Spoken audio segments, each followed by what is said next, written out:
Hello, my name is Andres Ayala, and I'm going to be presenting on my action research project. So let's go ahead and jump in. Before jumping in, actually, I want to just touch base on the agenda. So we are going to be talking about all 5 steps of an action research project. Some of them are going to kind of mix together, but I'm going to try to be as clear as possible. So the first thing we're going to talk about is identifying the problem, and then I'm going to go over how I collected and organized the data, and then we're going to interpret the data. These are the two that are going to kind of mesh together, but like I said, we'll cover that here in a second. And then we're going to cover the action that was taken based on the data, and then we're going to conclude it with a short reflection. So let's jump right in. As a social studies coordinator for the district, I'm constantly looking at data. And just for a little context, for this project, I'm focusing on 8th grade U.S. history because it's a star grade or a star assessed grade. And again, for more context, the average approaches score is 50%. So at the beginning of every year, we start with a BOY, which is a district assessment, and it's usually a previously released STAR test. So our students come in and they take a BOY so that we can gauge what kind of interventions we're going to be needing. And this year, our students scored a lot lower than we're used to. So, like I said, we're going to analyze the data here in a second, but I just want to note that they averaged about a 20%. So my problem here that I identified was that I'm going to need to create a boot camp, a district-wide boot camp, that it needs to be very intentional and very successful. I only have 2 Saturdays with the students. I'm going to have limited resources because we're going to bring students in from all across the district. So I need to, again, be very intentional as to how these lessons are going to be implemented. So now we're going to jump into collecting and organizing the data. One of the first things that I did was I created a survey, and we implemented the survey. This survey is going to give us a lot of information, and like I said, we'll get to that here in a second. The next thing was I got formative assessment data. I really just use an exit ticket because it was star release questions. And then the next next section of data that I'm going to look at is summative assessment data. We're going to wrap this up with the interview, which is going to basically be thematic analysis. And let's get into a little more details on that. So regarding the survey, 30 8th grade students received the Social Studies Star Review Academy survey. And this was a paper survey that students took, and it really gave us a really good insight as to what would best suit the students regarding our lessons during the boot camps. So some of the questions revolved around what the students felt most successful with using. So for example, textbooks, Nearpod, PowerPoints, active visuals, videos, and this information is going to be used to help guide us while we're creating the instruction. And then, of course, we wanted the students to be reflective and accountable for their actions, because this is going to be a Saturday boot camp. We want to make sure that the students are aware that they will be held accountable for the amount of effort that they put in. So I asked them a question about their efforts in class. And for the most part, 15% of their time was off task.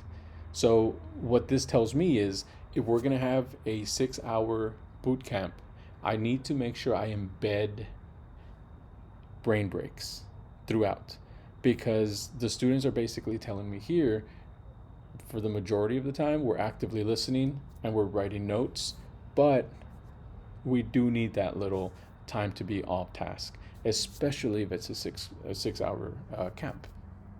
Then we also wanted to look at their learning styles, And in this case, the students basically, or the data basically showed us that most students are visual learners. So they prefer seeing visuals, which is going to help me because I know that I need to embed word walls. I know I need to embed graphic organizers.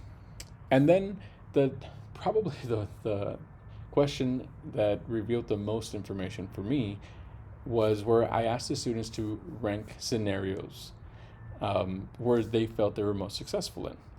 The students basically, or the data basically tells me that students feel most successful in teacher-led classes that have limited distractions.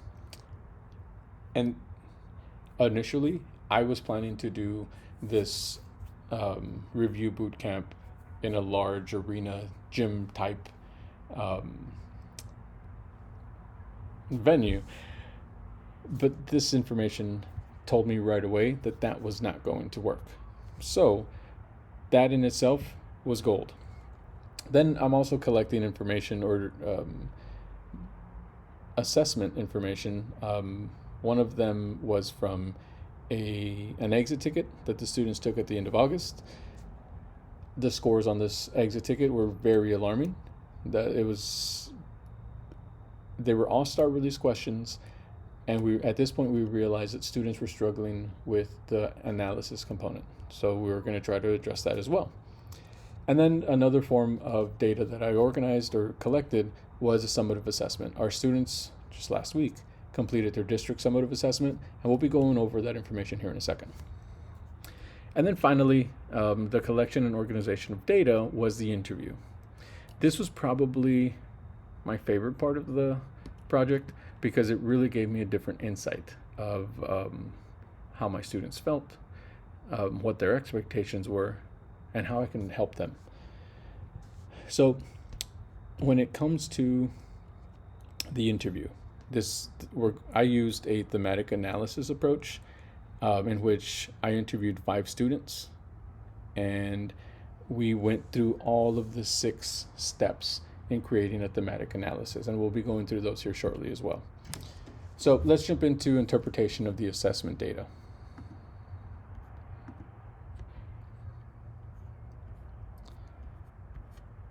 Here we go. That's my survey data, assessment data. So I know I already mentioned the BOY, but it was really alarming that my average score was a 19%, when the lowest passing score on average is usually 50%. So that was very alarming. Now, my formative assessment number 1, which was their exit ticket, the students had an average score of 53. This is very alarming as well because they had only covered one era.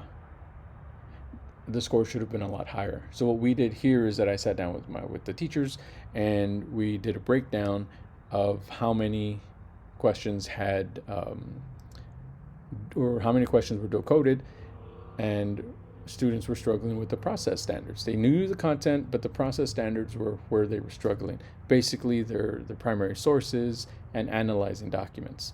So that was something that I'm going to be implementing throughout the year, and then of course in the boot camp. And then the quarter assessment. When the quarter assessment came, our students really struggled. At this point, we've covered 2 units or 2 eras, the exploration and colonization and the American Revolution, and our students are still struggling with their analysis. So that is going to be one of the skills, the processing skills that we are going to really hone in on when it comes to the camp. Then let's jump into the interpretation of thematic analysis data. So what I did here with the interview is that I implemented the thematic analysis steps for each one of the interviews, okay? And it was really interesting to see that my themes kind of stuck and were kind of going in the same direction throughout all of it, but there was minor changes that came up. So what I did was I got all 5 of my interviews, and then I created a summative analysis. So let me jump into that one here, my summary analysis. So one thing that I found was a lot of the students, well, I guess I should just jump right into the codes. A lot of my students were optimistic. They talked about being successful a lot, but they were aware of some of the struggles they had. I really wanted to hone in on the accountability aspect of it, but I also want to focus on the drive because we are going to be bringing students in on Saturdays. I want to see what motivates them so that I can in turn provide the best support for them. And then of course we focus on the environment, basically the location, the size of the classrooms, things like that. So then I went into my themes. One of my themes was accountability, motivation, culture, and success. And in reviewing my themes, I realized that some of them were going to be overlapping, but I was going to intentionally focus on accountability and motivation. And although there might be some overlap there, I wanted to make sure that the students, or find ways for the students to be held accountable, right? I want to find ways to motivate them, but at the same time, I want them to be aware and cognizant of their responsibility in this process as well. And then I went ahead and I defined the themes. So we had accountability. Accountability is basically going to explore how the students feel teachers hold them accountable. In some cases here, I basically saw students say that the only way they can be held accountable is if their coach found out that they weren't doing their work, or if their parents found out, right? But the idea here is I want students to hold themselves accountable. And then of course, motivation. When it comes to motivation, we want to create activities and assignments that are going to encourage the students to be proactive. We want them to be engaged. We want them to take learning upon themselves. And then of course, success. When it comes to success, ultimately what I wanted to see here was that I wanted to see how the students were successful, or what they were successful in, so that can help guide my preparation of the lessons. And I think I skipped culture here. So when it comes to culture, basically throughout the entire project, I learned that I was wrong. And in my reflection at the end, I will mention this again. I was thinking big old gym, it's going to be loud, it's going to be fun. But based on the student information that I received, that's not what the students are asking for. The students want a small classroom environment that's limited distractions, and that in itself is already telling us that they are holding themselves accountable. So overall, it was an amazing analysis. So the thematic analysis summary, I guess, would be our success criteria, or our success theme would focus on the lessons, and the lessons that our students are successful in, how our students learn best. So in small groups, auditory and kinesthetic were the highest voted. When it comes to success, we also want to focus on the struggles, because it's through the struggles that they will reach their success, right? So we want to help them hone their skills in being their time on task, and how to limit their distractions. So when we're creating the groups for the interventions, we want to make sure that we take all of these things into account, like their friends, their electronics, and then accountability. We want to focus on their drive. What drives them? Their desire to pass. A lot of the students were talking about how they had faith in their teacher leading them to success in this test, right? And a lot of students basically felt that they were doing the right thing in regards to studying and limiting their distractions. And then motivation. So when it comes to motivation, we're going to tie in accountability. Remember, I was saying that they were going to overlap. But when it comes to motivation, a lot of students are motivated to succeed because they're in athletics, right? So we can use that in itself as one form of accountability.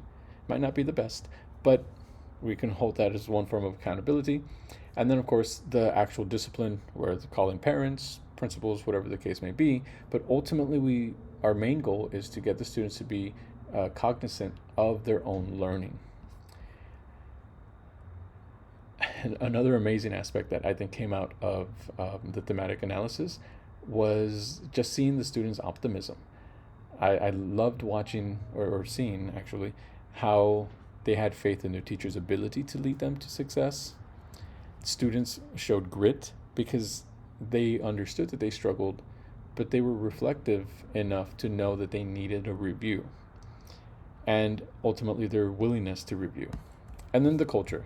So when it comes to the culture, we're talking about the environment. We want to create an interactive environment, but most importantly, we want to make sure that it's in small groups. So now we've collected, we've analyzed all the data. Now we're going to jump into the action that was created based on the data that we've looked at.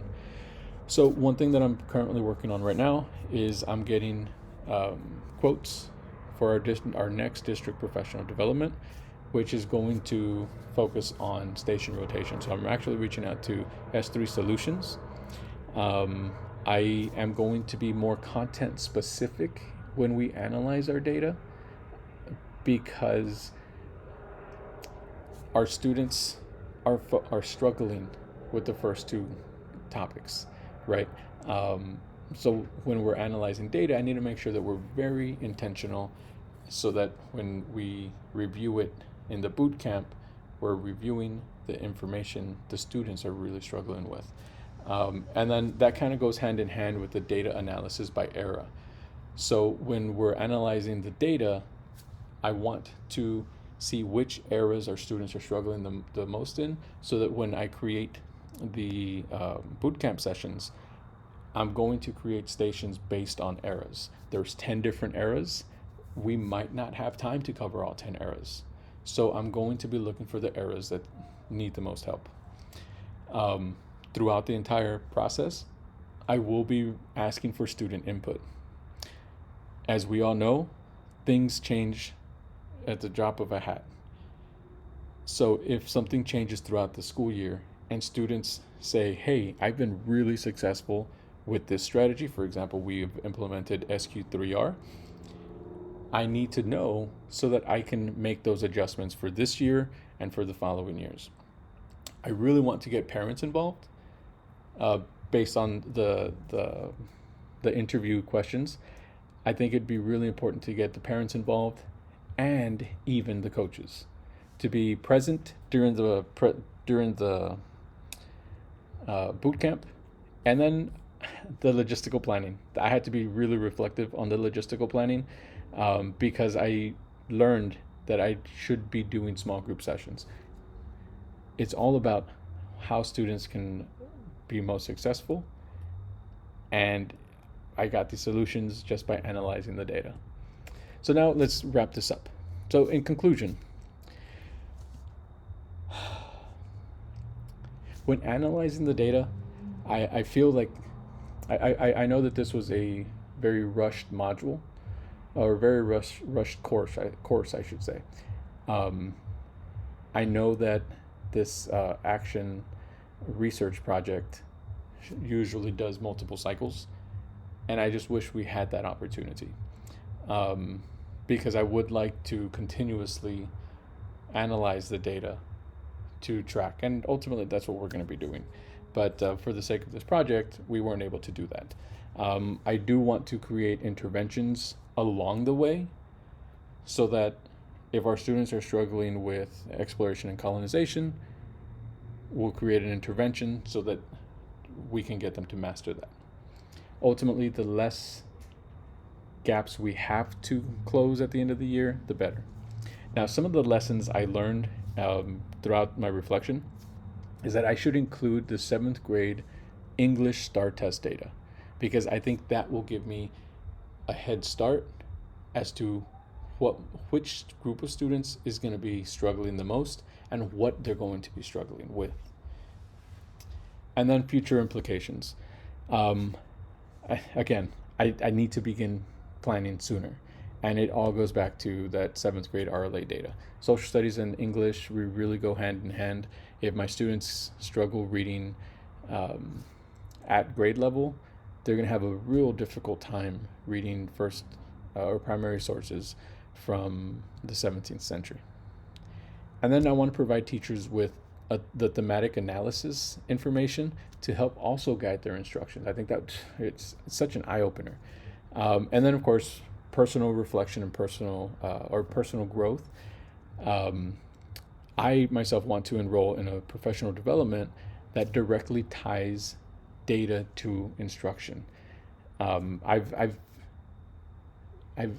attended sessions where or that are about data leading instruction, but I want to really dive more into this thematic analysis of it. I think our teachers could really benefit from it, and ultimately our students. And that wraps it up for me. Thank you guys so much.